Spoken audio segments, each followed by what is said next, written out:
Hello friends, welcome to the channel. Let's start the today's class.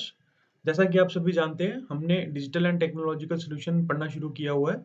उसके अंदर हमने भी फर्स्ट यूनिट के पढ़ना शुरू किया है और उसके अंदर ही हमने बहुत सारे टॉपिक्स पढ़ लिए हैं। मतलब 4 टॉपिक्स हमने ऑलरेडी पढ़ लिए हैं।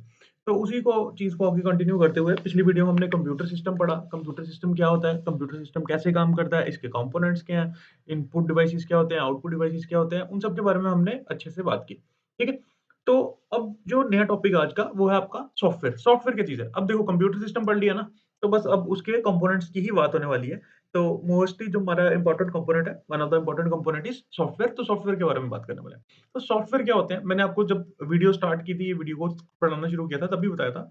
Software are the intangible components. ठीक है? तो software are the intangible components of the computer system. Intangible का मतलब आपको आई होप पता होगा, जिनको हम देख नहीं सकते, टच नहीं कर सकते या फील नहीं कर सकते। तो इंटेंजिबल कंपोनेंट्स को हम क्या बोलते हैं? सॉफ्टवेयर बोलते हैं। और दूसरी बात, ये सॉफ्टवेयर क्या होती हैं? सेट ऑफ इंस्ट्रक्शंस होती हैं और ये एक्चुअल में आपके कंप्यूटर सिस्टम से काम करवाती हैं। ठीक है? एक्चुअल में जो चीज़ें काम करवाती है ना कंप्यूटर सिस्टम, देखो हार्डवेयर क्या होता है? Hardware is something that you can touch और फील और सी, जिनको हम टेंजिबल कंपोनेंट्स भी बोलते हैं। लेकिन बिना सॉफ्टवेयर, जैसे अब मान लो कि अगर हार्डवेयर इज़ शरीर एंड सॉफ्टवेयर इज़ आत्मा। ठीक है? तो याद रखना, सॉफ्टवेयर इज़ योर सोल। बिना सोल के आपका शरीर कोई भी काम नहीं करेगा। तो उसी तरीके से सॉफ्टवेयर क्या होंगे? ऐसे set of instructions that make hardware to work. ठीक है? तो ये क्या करते हैं? हार्डवेयर से काम करवाते हैं। It is a very important component of the computer system, जिनको हम टच या फ़ील नहीं कर सकते या सी भी नहीं कर सकते फिज़िकली। तो लेकिन ये क्या करते हैं? ये these make the computer hardware to work और computer system to work properly. ठीक है? तो अब जो भी इसमें इंस्ट्रक्शन दी जाएँगी ना, जो भी कंप्यूटर को हम इंस्ट्रक्शन दी जाती हैं, that are to given with the help of software. बिना सॉफ्टवेयर की हेल्प के हम इंस्ट्रक्शंस भी कंप्यूटर को नहीं दे पाते। हमारे पास बहुत तरह के सॉफ्टवेयर होते हैं, सिस्टम सॉफ्टवेयर होते हैं, एप्लीकेशन सॉफ्टवेयर्स होते हैं, फिर फ्रीवेयर्स होते हैं। तो उसके बारे में हम इनिशियली बात करेंगे। एग्ज़ाम्पल के तौर पे अगर मैं बात करूँ, आपका जो विंडोज़ है, विंडोज़ ऑपरेटिंग सिस्टम जो आप यूज़ कर रहे हो 7, 10, 11, that is a system software, मतलब सॉफ्टवेयर की ही टाइप है। उबुंटू है, ये फ्री वर्ज़न है लाइनक्स का, तो ये भी क्या एक किस्म का सॉफ्टवेयर है। Libre Office, Microsoft Office, these are all VLC media player. अभी मैं आपको जो यूज़ कर रहा हूँ Foxit PDF reader, this is also software जिसके अंदर मैं आपको पढ़ा रहा हूँ। अब जैसे ये मैं एक सॉफ्टवेयर यूज़ कर रहा हूँ, जो मैं मार्क करने के काम ला रहा हूँ। मैं कुछ भी इस पे लिख सकता हूँ स्क्रीन पे, जो आपको देख पा रहे हो। तो this is what, this is a epic pen, this is also a software. इस सॉफ्टवेयर की मदद से मैं कहीं पे भी क्या कर सकता हूँ? लिख सकता हूँ। मैं कुछ भी लिख सकता हूँ। मैं आपको कोई मैसेज बता सकता हूँ, मैं कैसे भी कुछ करके आपको लिख के दिखा सकता हूँ। ठीक है? तो this is the software. Software are the intangible components. These are the components which make computer system to work. और दूसरी चीज़ आपको ये भी पता होना चाहिए, these are the very necessary components, क्योंकि इनके बिना हार्डवेयर भी आपके काम नहीं करते और इनको सिंपल भाषा में हम ऐसे भी कहते हैं, software is a set of instructions which perform specific task. तो कुछ सेट ऑफ इंस्ट्रक्शंस यानी कोई कोड लिखा होता है, जो कोई पर्टिकुलर टास्क परफॉर्म करता है। चलो, अब सॉफ्टवेयर की नीड क्यों आई? तो जैसे मैंने पहले ही बता दिया, सॉफ्टवेयर क्या है? एक one of the most useful and operational component of the computer system. बिना सॉफ्टवेयर के आप किसी भी हार्डवेयर से काम नहीं करा सकते। ठीक है? अब मशीन को नहीं पता है कि भई उसको क्या इंस्ट्रक्शन आई है। इंस्ट्रक्शन समझने के लिए उसके पास कोई ऐसा मैकेनिज़्म होना चाहिए, जो उसको वो इंस्ट्रक्शन समझा सके, और वो इंस्ट्रक्शन कौन समझाता है आपको? सॉफ्टवेयर बताता है मशीन को। ठीक है? आई होप इतना क्लियर हो गया होगा। और 3 basic most important type of software जो हमने बाँट रखी हैं, वो है सिस्टम सॉफ्टवेयर। इसके अंदर आपके ऑपरेटिंग सिस्टम, कंपाइलर वगैरह आते हैं। उसके बाद आपके प्रोग्रामिंग टूल्स, जिसके अंदर हमारी प्रोग्रामिंग लैंग्वेजेस जैसे सी, सी प्लस प्लस, जावा, ये सब इसके अंदर आते हैं। और तीसरे आते हैं हमारे पास एप्लीकेशन सॉफ्टवेयर, जो पर्टिकुलर एप्लीकेशन को चलाने में मदद करते हैं। अगर इसकी एग्जांपल दूँ, तो आपका वेब ब्राउज़र, आपका म्यूज़िक प्लेयर, आपका ये जो मेरा एपिक पेन था, ये भी एक किस्म की क्या एप्लीकेशन है। आपके मोबाइल की जितनी ऐप्स हैं, that are what application software. ठीक है? चलो, इतना आई होप सबको क्लियर हो गया होगा। तो सिस्टम सॉफ्टवेयर की बात करूँ, तो सिस्टम सॉफ्टवेयर नाम से पता चल रहा है, जो सिस्टम के सॉफ्टवेयर है। इसका मतलब क्या होगा? ये सर्विसेज़ प्रोवाइड करेंगे एंड यूज़र को, यानी कि हमको और दूसरे सॉफ्टवेयर्स को भी। हमको भी सर्विसेज़ प्रोवाइड करते हैं और दूसरे सॉफ्टवेयर्स को भी सर्विस प्रोवाइड करते हैं, ताकि कंप्यूटर सिस्टम एक्यूरेट वे में काम कर सके, उसके साथ ह्यूमन की भी इंटरेक्शन हो सके, और दूसरे सॉफ्टवेयर को भी ऐसा एक एनवायरनमेंट मिल सके, जिसके ऊपर वो क्या कर सकें? काम कर सकें। ठीक है? Example of system software includes operating system, system utilities, device drivers etcetera. ठीक है? अब ये क्या-क्या चीज़ें हैं, हम पढ़ लेते हैं। ऑपरेटिंग सिस्टम क्या हो गया? Operating system is the resource manager of the computer system. ठीक है? ऑपरेटिंग सिस्टम क्या है? एक किस्म का रिसोर्स मैनेजर होता है। ठीक है? सबसे पहली बात ये याद रखना। अब इसको मैं रिसोर्स मैनेजर क्यों बोल रहा हूँ? रिसोर्स मैनेजर इसलिए बोल रहा हूँ क्योंकि जो ऑपरेटिंग सिस्टम ना, ये हमारे सारे रिसोर्सेज को मैनेज करता है। ठीक है? अब रिसोर्सेज कौन-कौन से हो सकते हैं? हार्डवेयर रिसोर्स भी हो सकते हैं और सॉफ्टवेयर रिसोर्स भी हो सकते हैं। ये सॉफ्टवेयर्स को भी मैनेज करता है और हार्डवेयर को भी मैनेज करता है। यही आपका एक्चुअल कोर कंपोनेंट होता है, ऐसा सॉफ्टवेयर होता है जो सारा आपका कंप्यूटर सिस्टम को ऑपरेट करता है एक अच्छे और सिंपल वे में आपको हेल्प करता है कि आप ऑपरेटिंग सिस्टम को क्या कर सको, काम कर सको, आप अपनी मशीन को काम कर सको, अपने हार्डवेयर कंपोनेंट्स पे काम करवा सको। हार्डवेयर से भी काम करवाने में रोल किसका रहता है? आपके ऑपरेटिंग सिस्टम का। ठीक है? आई होप आपको समझ आ गई होगी। ये एक ऐसा सॉफ्टवेयर है जिसके बिना ना तो हमारा मशीन एफिशिएंट वे में काम कर पाएगा, ना ही हमारे सॉफ्टवेयर अच्छे से काम कर पाएँगे। एग्ज़ाम्पल की बात करूँ तो आपका Windows is an operating system, आपका लाइनेक्स, ठीक है? आपका यूनिक्स, आपका आईओएस, आईओएस जो एप्पल में यूज़ होते हैं, ठीक है? और एंड्रॉइड जो आप मोस्टली यूज़ कर रहे हो सारे, सिम्बियन ये सब क्या हैं? ये सारे आपके क्या हैं? सॉफ्टवेयर की टाइप हैं, यानी ये सिस्टम सॉफ्टवेयर के अंदर आपकी ऑपरेटिंग सिस्टम की टाइप है। ठीक है? चलो आगे नेक्स्ट हमारा ऑपरेटिंग सिस्टम का टॉपिक है, तब हम इसको और डिटेल में पढ़ेंगे। सिस्टम यूटिलिटीज़ की बात करूँ, तो सिस्टम यूटिलिटीज़ की बात करूँ, तो ये क्या होते हैं? ये ऐसे चलो मैं इसको पढ़ लेता हूँ। System used for maintenance and configuration of the computer system is called system utility. मतलब ये ऐसे सॉफ्टवेयर होते हैं, जो कंप्यूटर सिस्टम की मेंटेनेंस और उनकी कॉन्फ़िगरेशन में हमारी हेल्प करते हैं। ठीक है? इसकी एग्ज़ाम्पल दूँ, तो आपको डिस्क डिफ्रैगमेंटेशन टूल, आप यहाँ पे ये जो सर्च बार दिख रही है, यहाँ पे डिस्क डिफ्रैगमेंटेशन टूल टाइप करके देखना, आपको पता चल जाएगा कि ये क्या चीज़ है। सिस्टम रिस्टोर यूटिलिटी, कभी-कभी हमारे सिस्टम्स में प्रॉब्लम आ जाती है। हमारा सिस्टम चलते-चलते बंद हो जाता है या फिर इम्प्रॉपर वे में कोई वायरस आ गया या कुछ भी इश्यू जनरेट हो गया। अगर हमने अपने सिस्टम का रिस्टोर पॉइंट बना रखा है, तो हम अपने सिस्टम को प्रीवियस स्टेट पे क्या कर सकते हैं? ले जा सकते हैं। इससे क्या होगा? हमारा जो डेटा है मोस्टली वो बच जाएगा और हम अपनी सिस्टम को रिस्टोर भी कर पाएँगे। मतलब कोई प्रॉब्लम होगी तो उसको भी क्या कर पाएँगे? दूर कर पाएँगे। तो ये किस लिए यूज़ होते हैं? मेंटेनेंस के लिए और कॉन्फ़िगरेशन के लिए जो सॉफ्टवेयर यूज़ होते हैं, उनको हम सिस्टम यूटिलिटीज़ बोलते हैं। बहुत सिंपल चीज़ें हैं, कुछ मुश्किल नहीं है। एग्ज़ाम्पल की बात करें, antivirus, disk cleaner tool, disk compression software etcetera. ये जितने भी मैं नाम ले रहा हूँ, आप यहाँ पे सर्च कर लेना, आपको पता चल जाएगा कि ये क्या चीज़ है। डिवाइस ड्राइवर्स की बात करें, डिवाइस ड्राइवर्स क्या होते हैं? देखो अब ऑपरेटिंग सिस्टम हमारा सिस्टम सॉफ्टवेयर है जो सारे सिस्टम को भी चलाता है, आपके हार्ड सिस्टम को भी चलाता है, ठीक है? पहली चीज़, आपके हार्डवेयर को भी चलाता है और आपके दूसरे सॉफ्टवेयर्स को भी कंट्रोल करता है। अब हर टाइम ऑपरेटिंग सिस्टम के पास सारे सॉफ्टवेयर्स की नॉलेज नहीं होती, क्योंकि रोज़ क्या हो रहा है? डेली हम क्या कर रहे हैं? एक कोई नया software, hundreds of software daily develop किए जाते हैं। अब हर एक सॉफ्टवेयर या हर एक हार्डवेयर भी कंसिडरेटली रोज रोज नए नए हार्डवेयर भी डेवलप किए जाते हैं। अभी आजकल कैमरास आ गए, कल कोई नया माइक्रोफोन आ जाएगा, परसों कोई नई डिजिटाइजर आ जाएगा, कोई राइटिंग पैड आ जाएगा, तो उसका सॉफ्टवेयर ऑपरेटिंग सिस्टम को स्टार्टिंग से नहीं पता होता। तो हम क्या करते हैं, जब एक नया हार्डवेयर लॉन्च करते हैं ना, जब हम नया एक हार्डवेयर लॉन्च करते हैं, तो उसके साथ उसका एक सॉफ्टवेयर भी प्रोवाइड करते हैं। जैसे आपने कभी कोई एक नया माउस खरीदा होगा, तो उसके साथ उसका एक सेटअप दिया जाता है आपको। आपको उसका सेटअप दिया जाता है। वो सेटअप आप अपनी मशीन में क्या करते हो? इंस्टॉल करते हो। यानी अपने ऑपरेटिंग सिस्टम को बताते हो कि भई मैंने नया सिस्टम लाया है, नया हार्डवेयर लाया है, तो उसका सॉफ्टवेयर ये है, आप इसको इंस्टॉल करो। जैसे ही ऑपरेटिंग सिस्टम उसको इंस्टॉल करता है, उसके बाद आप उस चीज़ को क्या कर पाते हो? यूज़ कर पाते हो। ठीक है? तो मतलब ये ऐसे सॉफ्टवेयर होंगे, डिवाइस ड्राइवर ऐसे सॉफ्टवेयर होते हैं, जो आपके हार्डवेयर को काम करने में मदद करते हैं। ठीक है? क्योंकि नया आप डिवाइस लेके आ रहे हो, अपने लैपटॉप के साथ लगा रहे हो, लैपटॉप को उसकी कोई नॉलेज नहीं है। जैसे ही आप अपने लैपटॉप या कंप्यूटर के साथ उसको लगाओगे, तो उसका रिस्पेक्टिव सॉफ्टवेयर भी आप उसमें डालोगे, फिर आपका वो डिवाइस काम करना शुरू हो जाएगा। तो आप क्या बोल सकते हो? The device driver act as an interface between the device and the operating system. तो डिवाइस के बीच में और ऑपरेटिंग सिस्टम के बीच में जो इंटरफेस का काम करता है, उसी को हम क्या बोलते हैं? डिवाइस ड्राइवर बोलते हैं। ठीक है? तो इसकी एग्ज़ाम्पल है हमारा लैंग्वेज ट्रांसलेटर। इसकी सिंपल एग्ज़ाम्पल क्या है? लैंग्वेज ट्रांसलेटर जो हाई लेवल लैंग्वेज को लो लेवल लैंग्वेज में कन्वर्ट करता है, या फिर कोई मीडिएटर आप इसको बोल सकते हो। It act as an mediator, मतलब बीच का काम करता है दोनों के बीच में। ठीक है? आई होप इतना आपको क्लियर हो गया होगा। बड़ी सिंपल टर्म है और ये एक डायग्राम है। डायग्राम क्या बता रही है? जितने हमारे सॉफ्टवेयर की मैंने टाइप अभी डिस्कस की, सिस्टम यूटिलिटीज़ की, ऑपरेटिंग सिस्टम की, डिवाइस ड्राइवर की, हार्डवेयर की, यूज़र की, तो वो सारी कैसे एक्चुअल में एक टुगेदर एक साथ कैसा काम करती हैं। ठीक है? तो आप देख पा रहे हो, यूज़र है, यूज़र इंटरफेस से मतलब यूज़र को इंटरैक्ट करने के लिए एक इंटरफेस चाहिए होती है।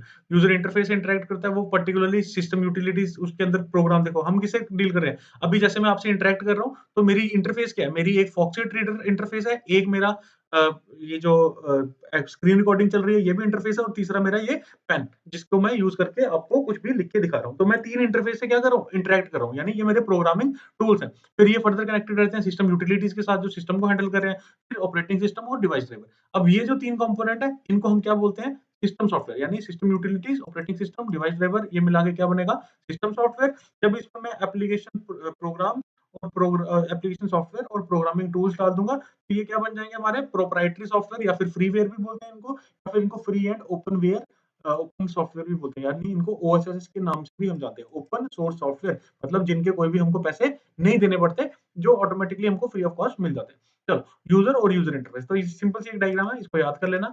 आपके लिए अच्छा रहेगा, पेपर में जब आप डायग्राम सुनाते हो तो आपकी रीडेबिलिटी बढ़ जाती है। चलो, तो नेक्स्ट सॉफ्टवेयर जो हमारे पास आते हैं, that is your programming tools. मैंने 3 सॉफ्टवेयर बताए थे। सबसे पहला सिस्टम सॉफ्टवेयर, प्रोग्रामिंग टूल्स अब मैंने दूसरा सॉफ्टवेयर बताया था। तो प्रोग्रामिंग टूल्स क्या होते हैं? ये ऐसे सॉफ्टवेयर होते हैं जो आपकी हेल्प करते हैं कोडिंग करने में, ठीक है? हम देखो, हम लोग क्या हैं? हम लोग हैं ह्यूमन्स।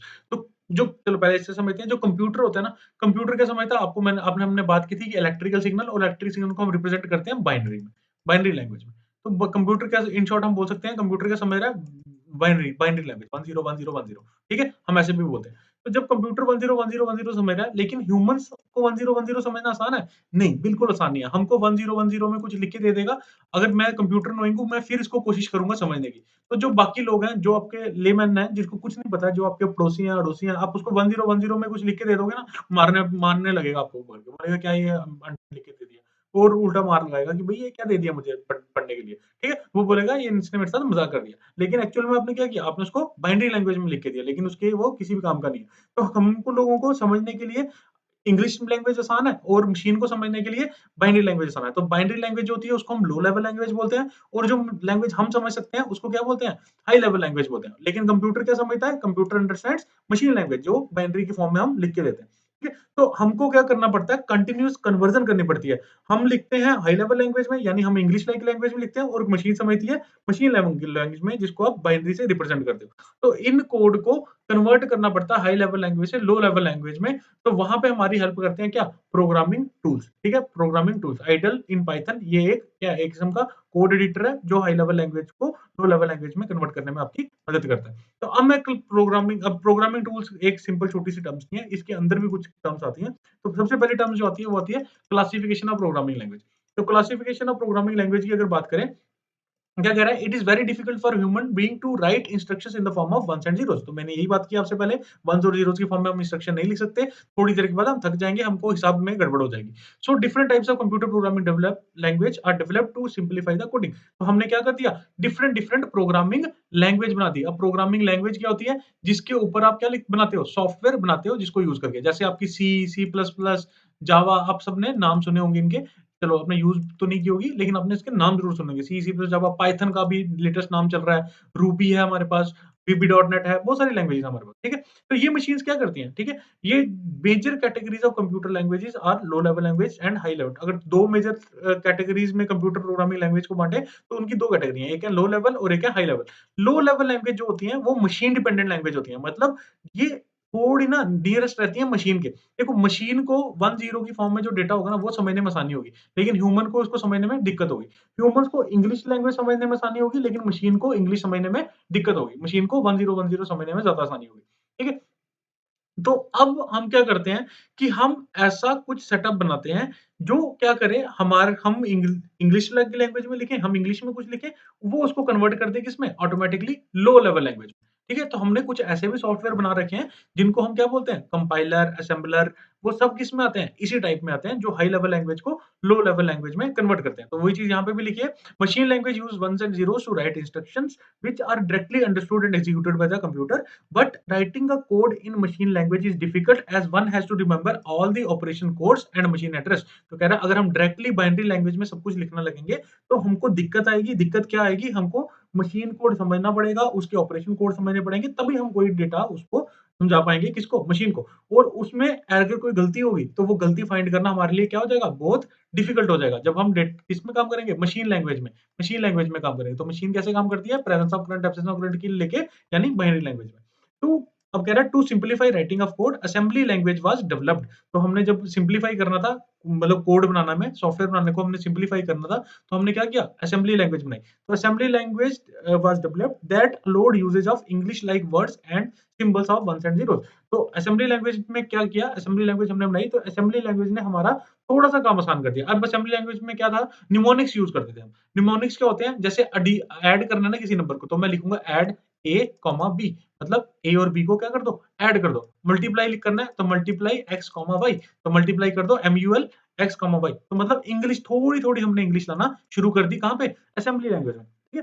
अब बोल रहा है but one major drawback of writing a code in this language is that code is computer specific, that is code written for one type of CPU can not be used for the other CPU. तो assembly language की बात कर रहा है। सबसे पहले क्या था? सबसे पहले स्टार्टिंग से आते हैं। सबसे पहले था हमारे पास मशीन लैंग्वेज।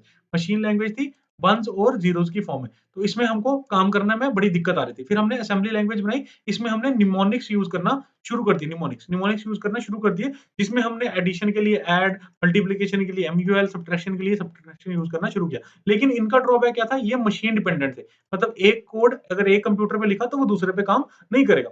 फिर हमने क्या डेवलप किया? इसके बाद हमने डेवलप की तीसरी कैटेगरी की लैंग्वेज, जिनको हमने बोला हाई लेवल लैंग्वेज। ठीक है? High level language. अब हाई लेवल लैंग्वेज क्या थी?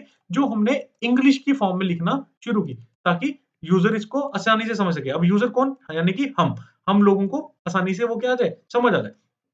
ठीक है? तो high level language are machine dependent. एक तो ये मशीन इंडिपेंडेंट थी, मतलब एक कोड अगर आप मेरे कंप्यूटर पे लिख रहे हो, तो ये आपके कंप्यूटर पे भी एग्ज़ैक्टली वैसे ही रन हो जाएगा, ठीक है? तो इंग्लिश लाइक सेंटेंस हम इसमें यूज़ करते थे, इनके रूल सिंपल थे और ये नेचुरल लैंग्वेज के साथ कोप अप कर पाई। However these language are not directly understood by the computer. लेकिन जो हम इंग्लिश लाइक लैंग्वेज में अगर मैं कोड लिख रहा हूँ, जैसे मैं सी का कोड लिख ये सी का मैं एक सिंपल कोड लिख रहा हूँ, जैसे मैंने कोड लिखा वॉइड मेन प्रिंटफ हेलो, ठीक है? Printf hello.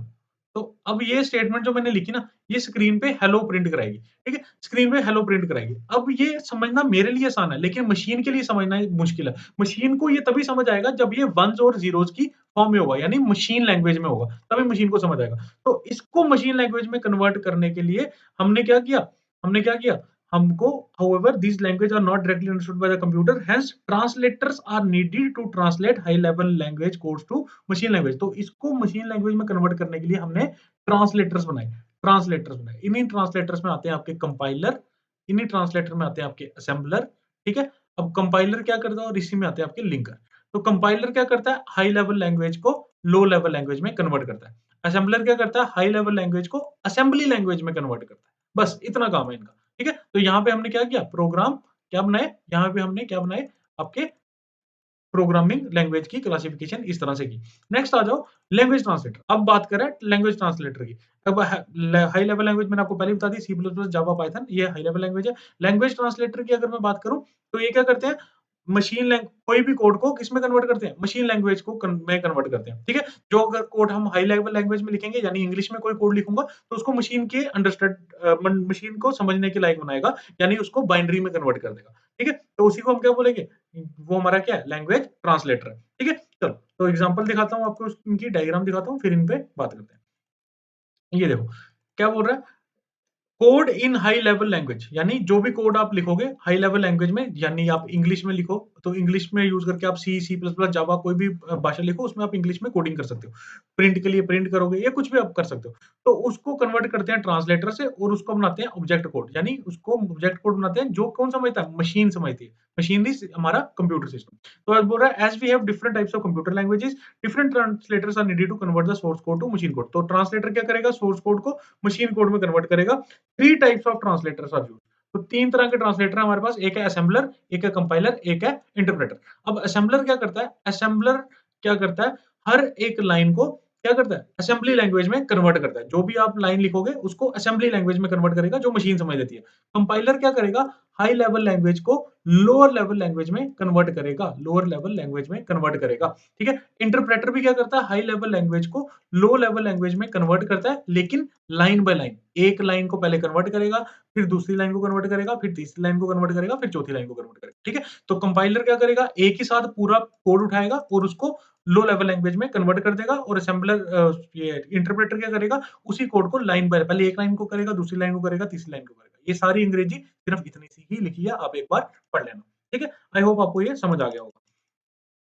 नेक्स्ट है आपके पास program development tools. Program development tools क्या होता है? Whenever we decide to write a program, we need a text editor. तो जब भी हम कोई प्रोग्राम लिखने का सोचते हैं, जैसे आप खुद से एक सॉफ्टवेयर बनाना चाहते हो, जब भी आप एक खुद का सॉफ्टवेयर बनाना चाहोगे, आप क्या चाहते हो कि आपको क्या दिखे? आपको एक टेक्स्ट एडिटर चाहिए। जैसे हम मेरे को कोई वर्ड पे कोई डाटा टाइप करना है, तो मैं एमएस वर्ड खोलता हूँ ना, उस पे जाके हम क्या करते हैं? टाइपिंग करते हैं। वैसे ही जब हमको कोई कोड लिखना होता है ना, उसके लिए हमको एक टेक्स्ट एडिटर खोलना पड़ता है। इसी टेक्स्ट एडिटर को हम आईडीई भी बोलते हैं, यानी इंटीग्रेटेड डेवलपमेंट एनवायरनमेंट, ठीक है? ये हर एक जैसे नेटबीन्स जावा का होता है, एक्लिप्स भी जावा का है, लज़ोरस है, सी प्लस प्लस का आईडीई है हमारे पास। इन सबको यूज़ करके हम अपना जितने भी सॉफ्टवेयर बनाने हैं ना, तो वो हम आईडीई के ऊपर ही काम करते हैं। उन्हीं को हम क्या बोलते हैं? प्रोग्राम डेवलपमेंट टूल्स, ठीक है? ये बड़ी ज़्यादा डिटेल में है। मैंने आप पेपर में इतना नहीं भी लिखोगे तो भी चलेगा। क्यों? आप सिर्फ अगर आपको टाइप्स ऑफ सॉफ्टवेयर आते हैं, तो आप सिंपल बता दो सिस्टम सॉफ्टवेयर, एप्लीकेशन सॉफ्टवेयर और प्रोग्रामिंग टूल्स। तो आप इसके सिस्टम सॉफ्टवेयर क्या होता है, इसके अंदर क्या आते हैं वो बता दो, प्रोग्रामिंग टूल्स क्या होते हैं वो बता दो और एप्लीकेशन सॉफ्टवेयर वो बता दो। इनके अंदर की फर्दर टाइप्स जैसे मैं आपको बता रहा हूँ, वो बताने की ज़रूरत नहीं है। मैं सिर्फ आपको समझा रहा हूँ ताकि आपको ये चीज़ें काम आए इन फ्यूचर कभी ना कभी आपको ये ज़रूर काम आएँगी। ठीक है? चलो next thing is your application software. तो एप्लीकेशन सॉफ्टवेयर वो सॉफ्टवेयर होते हैं जो आपकी क्या करते हैं, कोर फंक्शनैलिटी चलाने में आपकी हेल्प करते हैं। एग्ज़ाम्पल के तौर पे एमएस पेंट।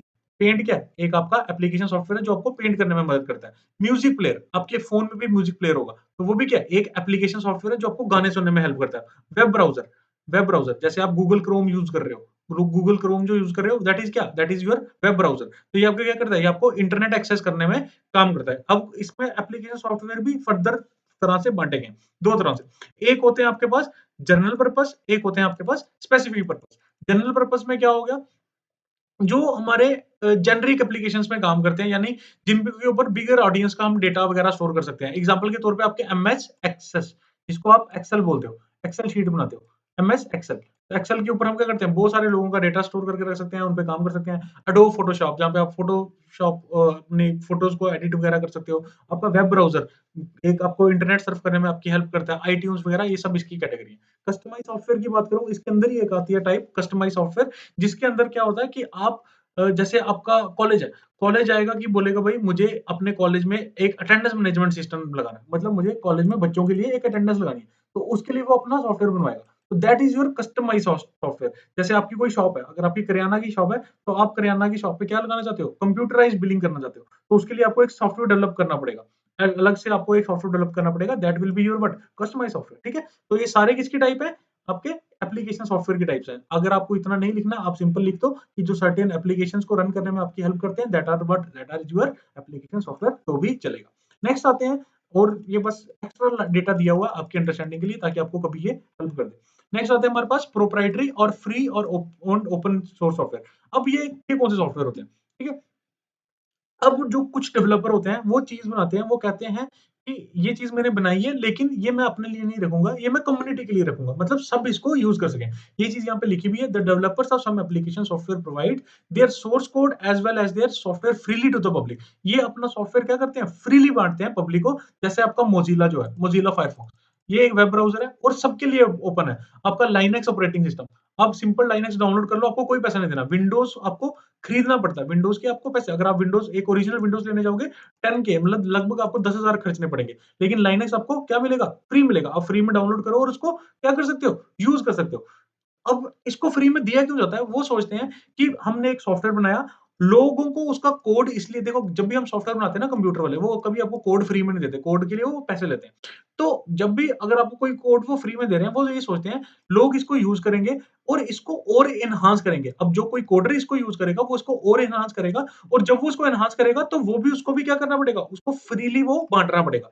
फ्री में उसको बाँटना पड़ेगा। वो क्योंकि ओपन सोर्स सॉफ्टवेयर है, वो उसके पैसे नहीं चार्ज कर सकता। तो जब भी वो चीज़ फ्री में बँटेगी, मतलब वो चीज़ एक मॉडिफ़ाई भी होती जा रही है और फ्री में बाँटी भी जा रही है। तो इस तरह के जो सॉफ्टवेयर होते हैं, उनको आप क्या बोलते हैं? ओपन सोर्स सॉफ्टवेयर बोलते हैं। एग्ज़ाम्पल की अगर बात करें, तो Ubuntu is freely accessible. Ubuntu भी क्या है? एक लाइनक्स बेस्ड सिस्टम है जो फ्रीली और ये ऑपरेटिंग सिस्टम है। ऑपरेटिंग सिस्टम मतलब विंडोज़ की जगह आप उबुंटू भी चला सकते हो। और ये भी फ्रीली अवेलेबल है, आप इसको डाउनलोड करो और यूज़ कर सकते हो। पाइथन जो आपकी लैंग्वेज है, जिसमें आप कोड करते हो, ये भी फ्रीली है, फ्री है और ओपन सोर्स है। लिब्रे ऑफिस ये लाइनक्स में अंदर हम ऑफिस यूज़ करते हैं, जैसे हमारा एमएस ऑफिस है ना, एमएस ऑफिस भी पेड है। जो हम यूज़ करते हैं, वो हम क्या करते हैं, हम करप्ट वर्ज़न यूज़ करते हैं, मतलब एक किस्म का जो इसकी कॉपी होती है ना, ओरिजिनल की कॉपी हम यूज़ करते हैं, हम पेड वर्ज़न यूज़ नहीं करते, ताकि पैसे बच जाएँ। तो ओपन ऑफिस ये फ्री रहते हैं। मोज़िला फायरफॉक्स मैंने आपको पहले एग्ज़ाम्पल दी, ये जो है इनको हम फ्रीवेयर के नाम से भी जानते हैं, क्योंकि ये फ्री में अवेलेबल रहते हैं। ठीक है? तो स्काइप, आपका एडोब, आपका जितने भी जो आप फ्री में यूज़ करते हो software, that are the examples of your freeware software, ठीक है? अब कुछ सॉफ्टवेयर आते हैं, when the software to be used has to be from the vendor. जब आप किसी वेंडर से खरीदते हो या कोई किसी बंदे से या किसी से खरीदते हो, जो कॉपीराइटेड सॉफ्टवेयर होता है, उसको हम क्या बोलते हैं? प्रोप्राइटरी सॉफ्टवेयर भी बोलते हैं। एग्जांपल के तौर पे मैंने आपको पहले ही बताया, माइक्रोसॉफ्ट विंडोज़, आपको माइक्रोसॉफ्ट को पैसे देने पड़ते हैं। टैली, जिस पे आप अपना अकाउंट्स का काम करते हो, आपका antivirus, it that is your what? It is also soft type of software, but ये प्रोप्राइटरी सॉफ्टवेयर है, क्योंकि ये कंपनी है, उनका सॉफ्टवेयर है, आपको इसको यूज़ करने के लिए इसके पैसे देने पड़ेंगे।